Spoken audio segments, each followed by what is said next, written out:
What the Thunder Said, part 16, I think. So thinking about those voices singing out of empty cisterns, I thought cistern and sister, possibly, and sistrum.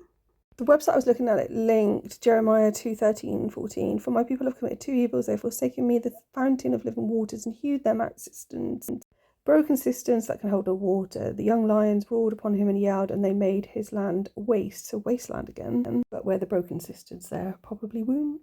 The word in Hebrew is Beeroth, which means wells, pit, or cistern. So I thought also of the place Wells in the UK. Beeroth, however you pronounce that, is the name of a city approximately 7 miles northwest of Jerusalem. So this is a thunder singing out of an empty and tired city. Touché.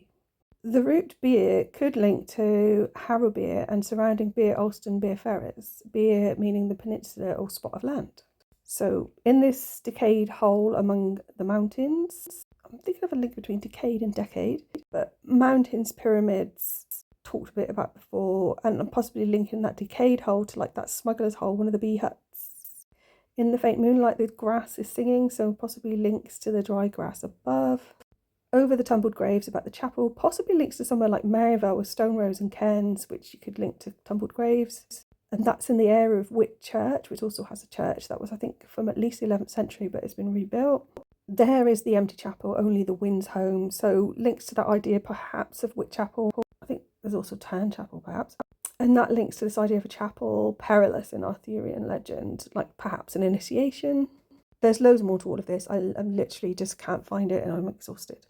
It has no windows and the door swings, so I'm sure that there was some sort of story that I was looking at the other day in connection with it that mentioned no windows, and I want to say Shelley, but I can't find it or remember it now. I previously talked about the door as being linked to like a Mary figure. Dry bones can harm no one. I don't know other than to say it's like might link with the powder and the stone again. And only a cock stood on the roof tree. I think that's probably something that happens on a Saturday night quite regularly. I think that links back to the dawn, maybe the golden dawn, the rooster, maybe the Book of Ruth, linked with Ruth. So that's as far as I got. It's a very long poem and I'm still thinking, why did I start?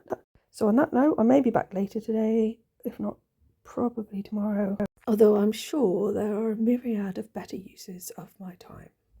Thanks for listening.